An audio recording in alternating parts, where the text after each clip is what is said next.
Like I said before, you might say to yourself, look, Mr. Rafael, you don't know what I am going through and you don't know what I have experienced in my life. I understand. There were many occasions where I didn't find the door out and I felt the same way you feel at this present moment. I can tell you that with my heart. I'm a survivor. I'm here alive because of God's will. Many times,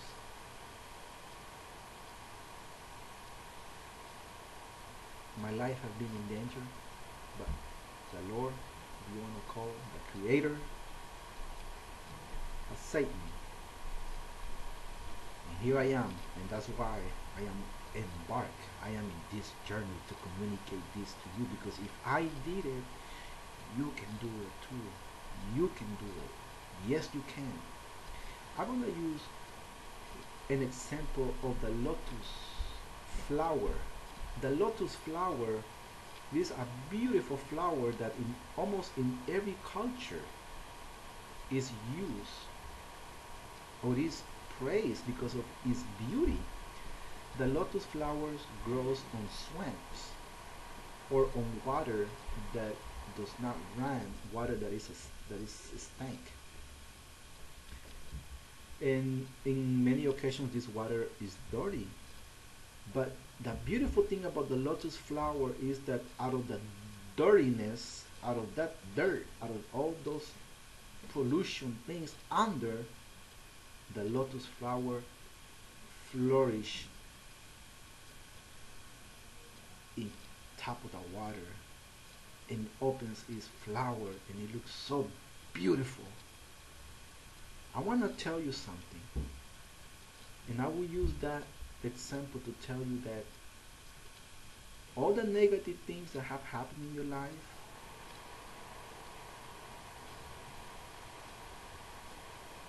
you can transform all those negative things into a beauty. You can flourish like the lotus flower. You can,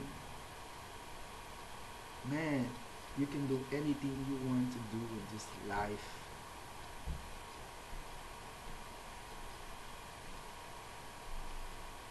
I give my example again.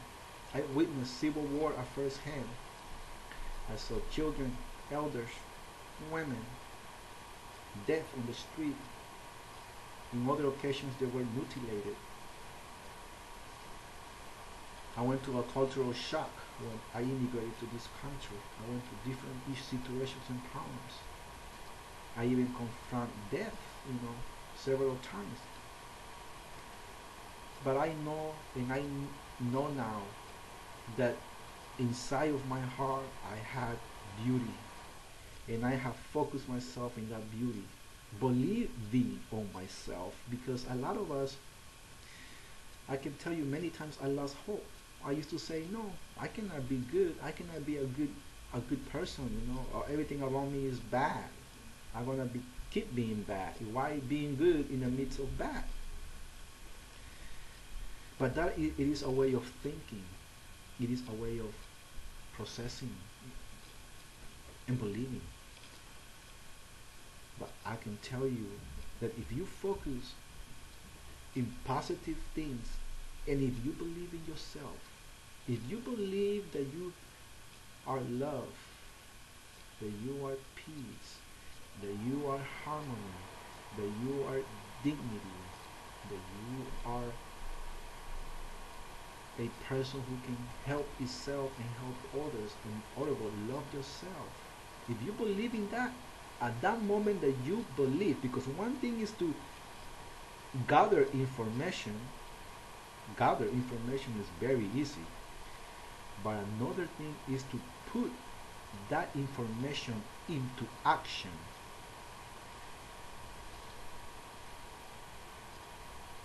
We must gather information, put it into action. because when you put it into action, you experience the benefits of that information. Otherwise, you only have information, but you don't have the experience. And experience will make you wiser. Wisdom comes after experiencing and practicing what you have learned. It's like if you want to become a good baseball player or basketball player, you not only read about basketball or the sport that you like, you will practice. And if you practice more and more, you will become good at it. And that is the key. That is part, it's not a secret, but it's important to understand that. I hope you can understand this. Because if you practice, you will see the benefits. You will attract those positive things to you. And believe me, I have, during my lifetime, I have seen it on myself and in other people. You attract what you think. What you are, that's what you attract. People, you know, they are all sayings, from the abuelos. They say, if you are in the midst of wolves, you will learn how to bark like a wolf. It is true. But if you change your mentality to become a sheep, not a victim, but to become a sheep, to be aware where you are, that things are happening, it's all good. But it's practicing to change that. I will say more about this in a minute.